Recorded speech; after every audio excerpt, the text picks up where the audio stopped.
যারা অল্প স্বল্প আমার মতো পিঠে পুলি করতে জানেন বা পিঠে বানানোর হাতে করে দিতে চান, তারা অবশ্যই আমার আজকের সুজির এই দুধ পুলির রেসিপিটা ট্রাই করতে পারেন। এখানে আমি 1 কাপ মতো সুজি নিয়েছি, আর কড়াইতে একটু ঘি দিয়ে সুজিটাকে রোস্ট করে নিতে হবে 2-4 মিনিট মতো। তারপর পরিমাণ মতো জল দিয়ে দিতে হবে, আর তারপর আমার মতো এভাবে ঘুরিয়ে ঘুরিয়ে সুজির মধ্যে থাকা জলটাকে ভালো করে শুকিয়ে নিতে হবে। আর এই পর্বে সুজির মধ্যে থাকা জলটা মোটামুটি এরকমভাবে শুকিয়ে গেলে গ্যাসের আঁচটাকে বন্ধ করে দিতে হবে। তারপর এরকমভাবে নেড়ে নেড়ে সুজিটাকে ঠান্ডা করতে দিতে হবে।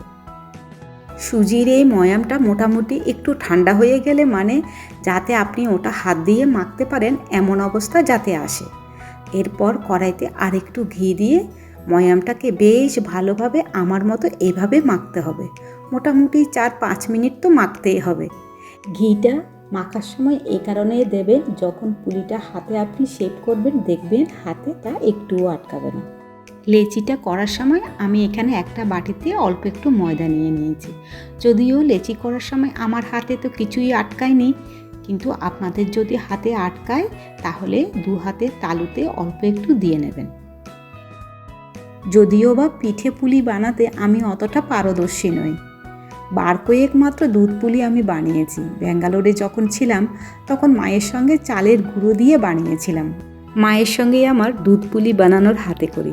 দেখলেন তো, ময়দাটা আর আমার হাতে লাগাতেই হয়নি। কেমন নরম তুলতুলে সুজির গোল গোল রসগোল্লার মতো করে আমি বানিয়ে নিয়েছি। এই ক্ষীরটায় আজ আমি পুলির ভেতরে পুর হিসাবে দেব। অনেকে আবার নারকেলের পুরও দেয়, কিন্তু ফাঁকে আমি দুধটাকে ঘন করতে বসিয়ে দিয়েছি, আর সঙ্গে দুধে একটু তেজপাতা আর এলাচ দিয়ে দিয়েছি যাতে সুন্দর গন্ধ বেরোয়। এবার আমি আসল কাজটা করছি, পুলির ভেতরে পুর ভরার কাজ। যারা প্রথম করবে তারা হাতে একটু ময়দা নিয়ে সুজির একটা গোল রসগোল্লা হাতে নিয়ে নেবে। তারপর আমার মতো এইভাবে ঘুরিয়ে ঘুরিয়ে রসগোল্লাটাকে চ্যাপ্টা করতে হবে। মোটামুটি পাতলা হয়ে এলে ওর মধ্যে পরিমাণ মতো পুর ভরে দুপাশটা এভাবে মুড়ে দেবে। ভালো করে দেখে নাও, কিন্তু আমি দুপাশটা মুড়ে দেওয়ার পরে আরও একবার এভাবে মুড়ে দিয়েছি, যাতে পুলিটা দুধে দেওয়ার পরে পুরটা বাইরে বেরিয়ে না যায়। আমি আরও একটা করে দেখাচ্ছি, ভালো করে আবার দেখে নাও। কি মেয়েরা, দেখে নিয়েছো তো ভালো করে? আমার মতো যারা বরের সঙ্গে বাইরে থাকবে তারা শীতকাল হলে বরকে এভাবে দুধ পুলি বানিয়ে খাইয়ে একেবারে তাক লাগিয়ে দিও। এরপর আমি বাকি কাজে যাচ্ছি। দেখলে তো, পুলিগুলো বানাতে বানাতে এদিকে আমার দুধটা প্রায় ঘন হয়ে এসেছে। তবে পুলি বানাতে বানাতে দুধটা নেড়ে দিতে ভুলো না মাঝে মাঝে, তা না হলে দুধটা নিচে লেগে যাবে। এরপর আর কি, গরম দুধের মধ্যে একটা একটা করে পুলি দুধের সাগরে ডুবিয়ে দিতে হবে। তবে শুধু দুধের সাগরে ডুবিয়ে আঁচটাকে বন্ধ করে দিলে চলবে না, আঁচটা একটু কমিয়ে মিনিট 10 দুধের মধ্যে পুলিটাকে একটু ফুটিয়ে নিতে হবে ধিমে আঁচে। আমি এরপর একটু ওই দুধে কনডেন্সড মিল্ক ইউজ করছি। তোমরা চাইলে এটা স্কিপও করতে পারো। তবে কি জানো তো, এটা দিলে দুধ পুলির স্বাদ দ্বিগুণ হয়ে যাবে। দুধ পুলি রান্না করার সময় চিনি বা গুড় যেটাই দাও না কেন দিতে হবে একেবারে সবার শেষে। আমি তো এখানে ব্রাউন সুগারটা অ্যাড করছি, পরে আর একটু টুইস্ট আছে, দেব আরও একটা জিনিস, আর সেই জিনিসটা হলো একটু খেজুরের গুড়।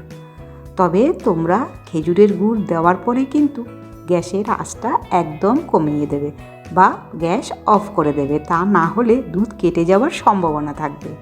আমাদের বাড়িতে আমাদের মা মাসিমারা দুধ পুলি দিয়ে কখনোই একটু পেস্তা দেয়নি, তবে পেস্তা দিলে দুধ পুলি খেতে আরও বেশি ভালো হয়। আর এই যে ঘণ্টাখানেক বসে যাওয়ার পরে আমার দুধ পুলি এখন এই অবস্থায় এসে দাঁড়িয়েছে, দেখতে তাকে বেশ বাহারি লাগছে।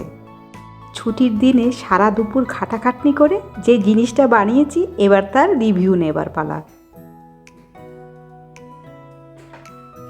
কেমন হয়েছে খেতে? সুজি দিয়ে একটু অন্যরকম খেতে হয়েছে। কিরকম হয়েছে? ভালো, টেস্টটা একটু আলাদা। চালের গুঁড়ো দিয়ে যে দুধ পুলি হয় সেরকম নয়। কিন্তু ঘি আছে না? হ্যাঁ, যেন ঘিয়ের গন্ধটা আসছে। ঘির গন্ধটা আছে। আচ্ছা ভালোই হয়েছে। আচ্ছা। বিদেশের মাটিতে আমার মতো চালের গুঁড়ো পাওয়া না গেলে এভাবে তোমরা সুজি দিয়ে দুধ পুলি বানিয়ে নিতে পারো। ভিডিওটা আজ তাহলে আমি এখানেই শেষ করছি। দেখা হচ্ছে খুব শিগগিরই অন্য কোনো ব্লগে। ততক্ষণের জন্য বাই বাই।